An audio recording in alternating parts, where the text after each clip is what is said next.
Amém, amém. Graça e paz a todos. Vocês que estão aí nas suas casas, nos acompanhando através do nosso canal no YouTube.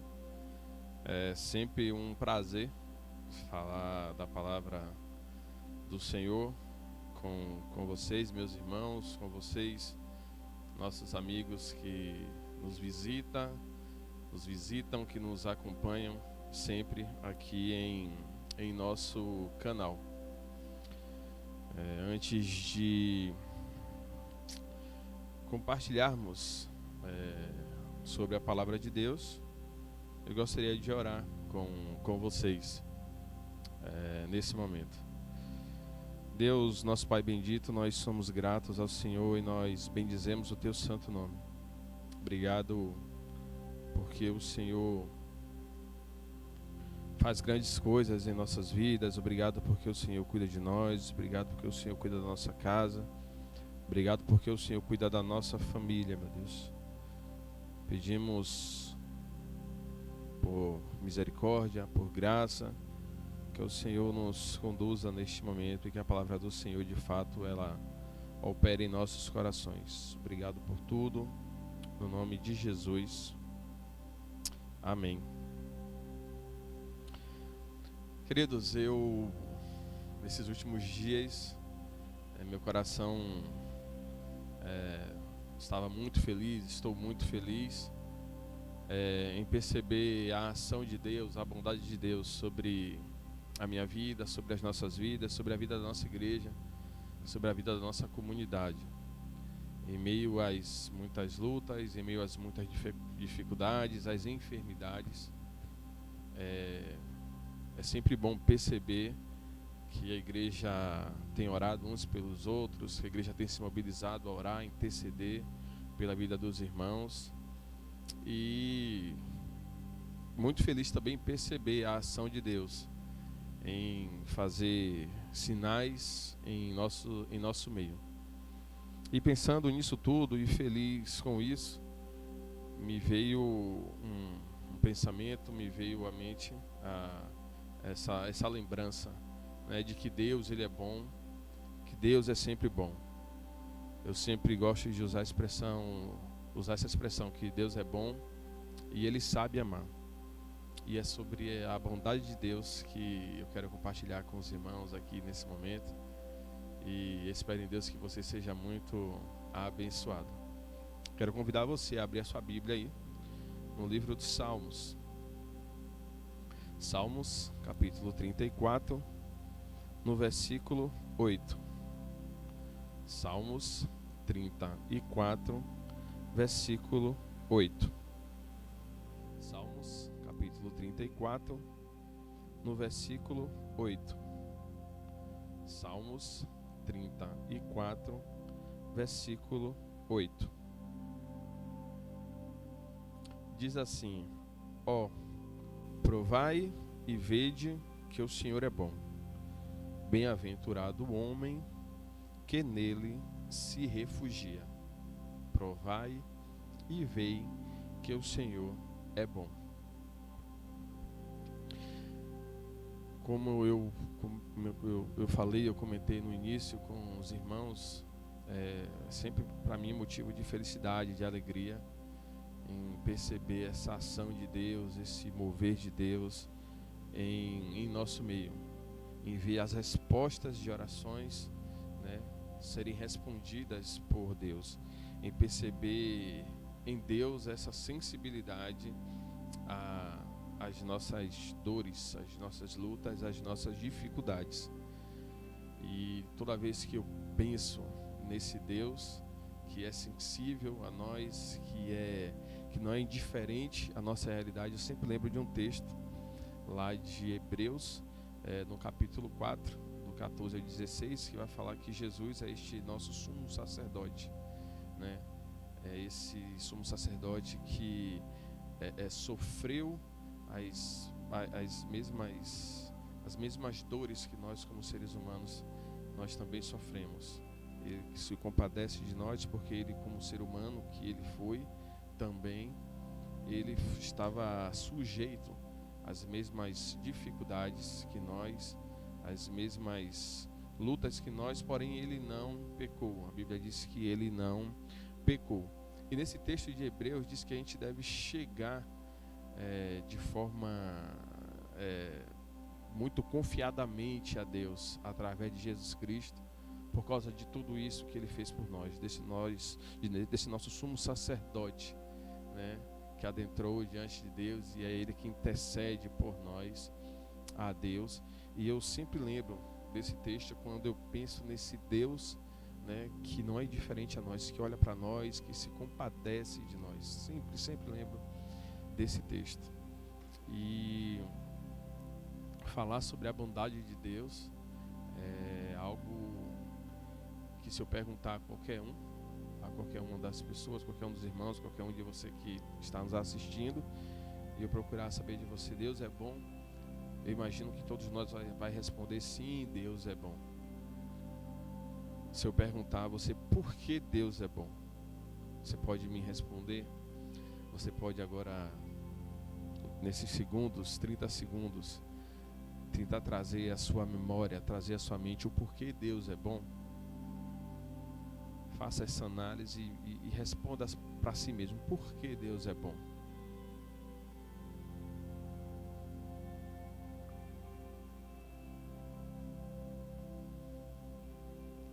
Eu imagino que, enquanto os irmãos aí pensaram, ou de imediato veio à mente dos irmãos, talvez tenha havido pensamentos que Deus é bom porque Ele me salvou, Deus é bom porque Ele me ama, Deus é bom porque Ele fez isso, porque Ele fez aquilo por mim.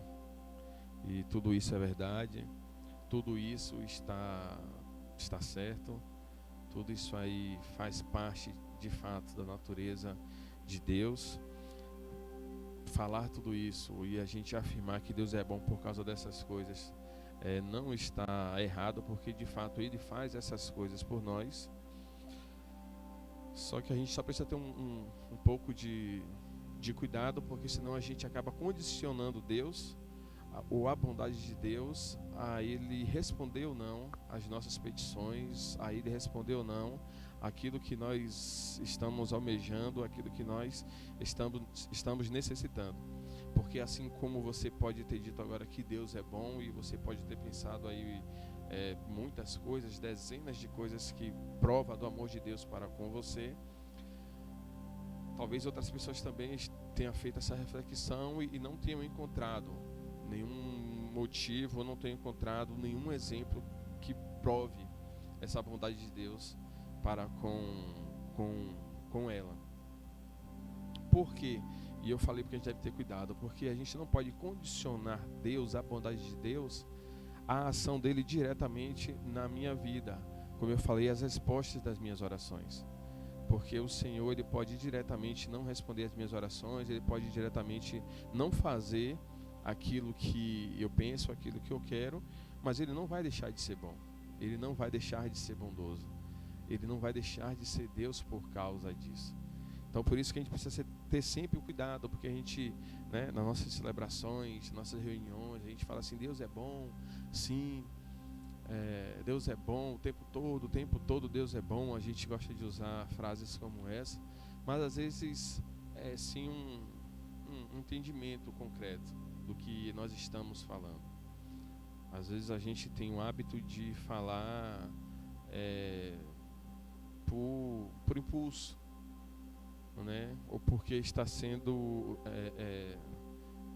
desafiado a falar, e a gente fala e a gente expressa. Mas eu quero de fato convidar você a perceber a bondade de Deus, o quanto Deus é bom na sua vida, independente, né, de Ele estar respondendo ou não às suas orações. Eu falo isso para vocês, irmãos, porque vez ou outra vem à minha mente alguns questionamentos, e eu me pergunto assim, Deus, por que o Senhor não faz isso por mim? São questões de oração que eu coloco diante de Deus, que às vezes oro por muito tempo, e muitas até hoje, assim, nunca foram respondidas, até hoje nunca foram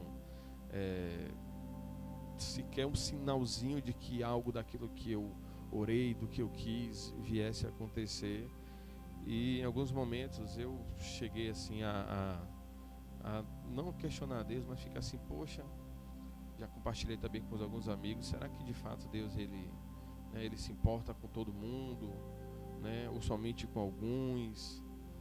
E vez ou outra essa dúvida permeia aqui a minha mente, mas logo ela se esvai, logo ela vai embora, porque eu começo a perceber Deus em tudo na minha vida. Por mais que naquilo que eu esteja pedindo, naquilo que eu espero que Ele fará por mim, não aconteça, eu começo a perceber Deus de outras formas, e aí eu percebo que Ele continua sendo bondoso para comigo, que se Ele não me deu aquilo que eu quero, se Ele não faz aquilo que eu quero, Ele não tem obrigação nenhuma de fazer. E aí eu sempre lembro que a vontade de Deus, ela é boa, ela é perfeita e ela é agradável. Então, queridos, quando a gente fala de provar e ver que o Senhor é bom, isso aqui é um salmo de Davi. E Davi fala com muita, né, ele fala com muita certeza, com muita firmeza desse provar e ver. Porque se a gente conhece a história de Davi e saber daquilo que Davi passou, né, de quando ele fugiu lá da presença de Saul, com medo de Saul matá-lo, e ele vai lá para a caverna de Adulão, e ele se refugia com medo. Ele tem todas essas experiências com Deus. Depois ele vai escrever aqui esse salmo, e de fato ele vai dizer assim, ó: provai e vede que o Senhor é bom, e que o homem que se refugia nele é um homem feliz, é um homem bem-aventurado. Então, Deus é bom? Sim, de fato, o Senhor é bom. Mas Ele não é bom porque Ele atende às nossas petições, não é porque Ele atende às nossas necessidades. O sim ou não de Deus nas nossas vidas mostra sempre da bondade dEle, sempre do seu caráter. O Senhor, Ele não se move por causa, ou não necessariamente por causa de nós. Deus é bom, e a gente encontra lá em Tiago 1:13, e eu gostaria de ler com vocês.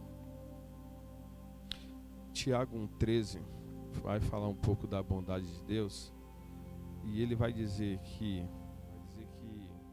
ninguém, ao ser tentado, diga sou tentado por Deus, porque Deus não pode ser tentado pelo mal, e Ele mesmo a ninguém tenta. Então, Deus, Ele é bom porque Ele não pode ser corrompido pelo mal. De forma nenhuma Deus ele é corrompido pelo mal. Então, se vem algo sobre a sua vida que não é bom, se vem alguma tentação, algo que não é agradável, você não pode pensar que isso vem de Deus, porque a gente leu aqui que Deus, ele não pode ser tentado pelo mal. Deus, ele não é provocado pelo mal. E ele, por ser provocado pelo mal, ele tenta um homem, vê lá se o homem vai passar pela prova ou não. Não, isso que a gente leu aqui prova que Deus ele é bom porque ele não pode ser corrompido pelo mal. Deus é bom também porque somente Ele é bom.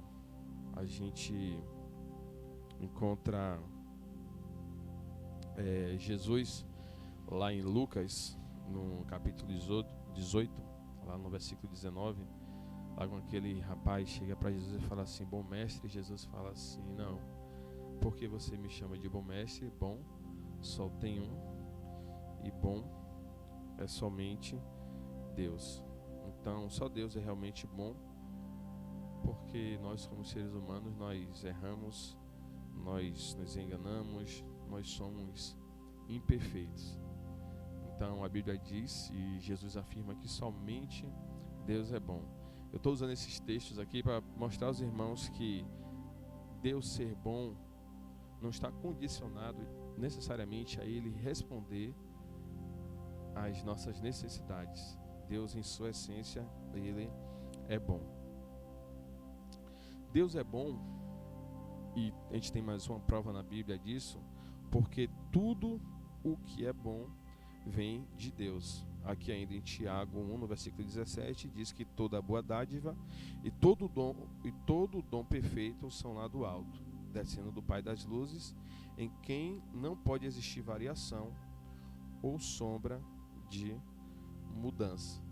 Então Deus é bom, e Deus não tem o estado de humor de Deus, ou Deus não é um mal-humorado. Deus, ele não tem variação de comportamento, de sentimento. Então o Senhor é sempre bom.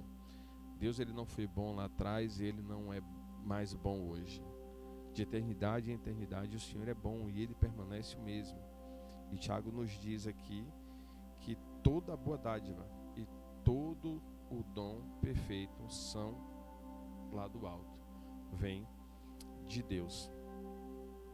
Mateus 7, do versículo 9 ao versículo 11, nos diz que tudo o que é bom mostra a vontade de Deus. 11 diz: ou qual dentre vós é o homem que, se porventura o filho lhe pedir pão, lhe dará pedra? Ou se lhe pedir um peixe, lhe dará uma cobra? Ora, se vós que sois maus sabeis dar boas dádivas aos vossos filhos, quanto mais vosso Pai que está nos céus dará boas coisas ao que lhe pedirem. Jesus diz aqui que se os homens que são maus, nós como seres humanos somos maus, né, por natureza, nós sabemos dar e nós damos coisas boas aos nossos filhos, quanto mais Deus.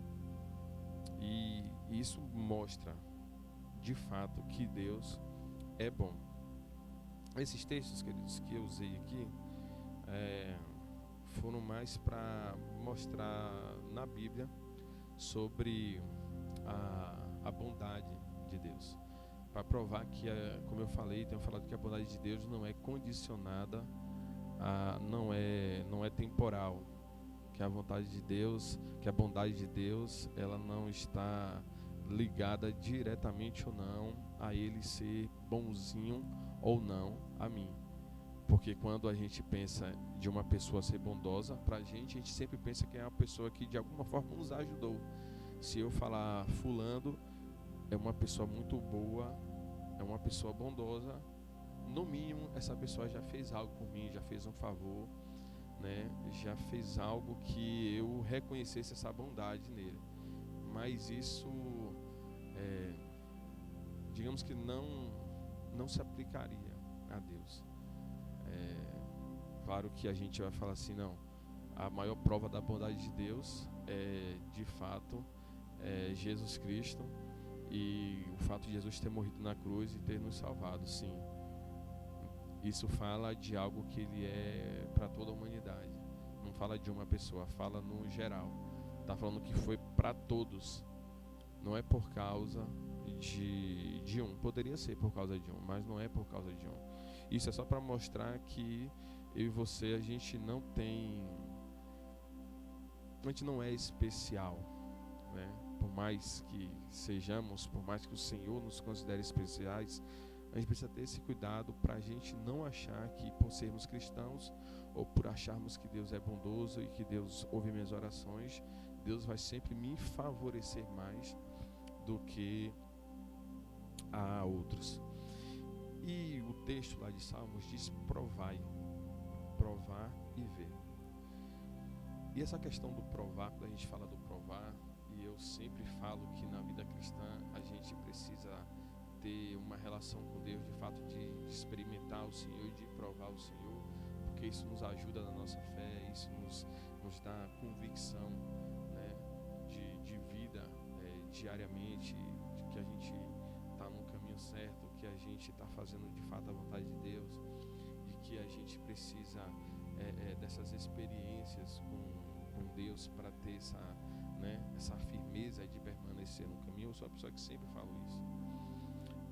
E esse provar e ver, quando a gente vai para a Bíblia, a gente não encontra na Bíblia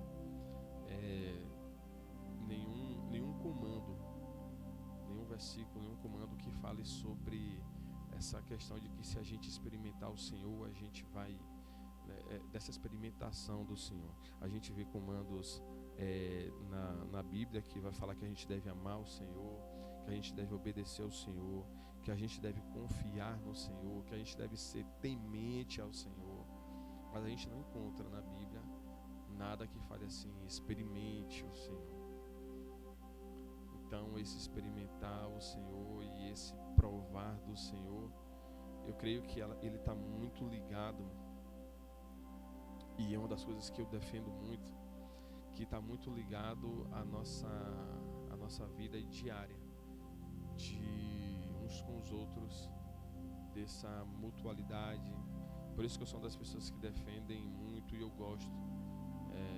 Eu não me oponho a quem não quer, tá? Mas eu gosto muito de estar com os meus irmãos, de poder conversar, de poder ajudar, de poder ser ajudado, porque essas coisas me fortalecem. Quando eu estou no meio da comunidade, quando eu estou no meio dos meus irmãos, eu começo a perceber a bondade do Senhor. Eu começo a perceber que o Senhor, por mais que Ele não fale diretamente comigo, né? Por mais que eu não ouça de forma audível a voz do Senhor, por mais que de forma sobrenatural eu perceba ao Senhor, logo quando eu converso com alguém, logo quando eu não estou bem, logo quando as coisas não estão boas para mim, né, com a minha fé, na minha vida, eu percebo a bondade de Deus, porque Ele levanta pessoas, e essas pessoas no meio da comunidade, meus amigos, começam a conversar e me animam e trazem uma palavra, eu ouço uma mensagem, a gente canta uma canção, e eu logo depois disso eu percebo o quanto eu saio fortalecido, e eu sempre venho na minha mente, eu agradeço, eu falo: Deus, o Senhor é bom. Por mais que não seja da maneira que eu gostaria que fosse, de perceber, de ver, de enxergar, de ter as respostas do Senhor, da maneira que o Senhor quer, da maneira que o Senhor faz, e que o Senhor opere em nosso meio, no meio da comunidade, eu sou abençoado. Então, queridos, a gente precisa provar essa bondade do Senhor. A gente precisa ver o quanto o Senhor é bom, e começar a perceber o Senhor além das nossas expectativas, começar a perceber a bondade de Deus na vida do outro, a se alegrar com o outro. Você pode não ter motivos hoje de sorrir, de se alegrar, de celebrar, mas se seu irmão, se seu amigo está celebrando algo, percebe que o Senhor foi bondoso, foi generoso, você também pode dizer: o Senhor é bom, através da vida do outro. Então, quero finalizar de fato trazendo essa afirmação: o Senhor, Ele é bom. Deus, Ele é sempre bom, independente de nós. Que Deus abençoe aí na sua casa, que Deus abençoe a sua família, e que você nunca deixe de perceber a mão de Deus, a bondade de Deus nas mínimas coisas aí em sua vida. Deus abençoe.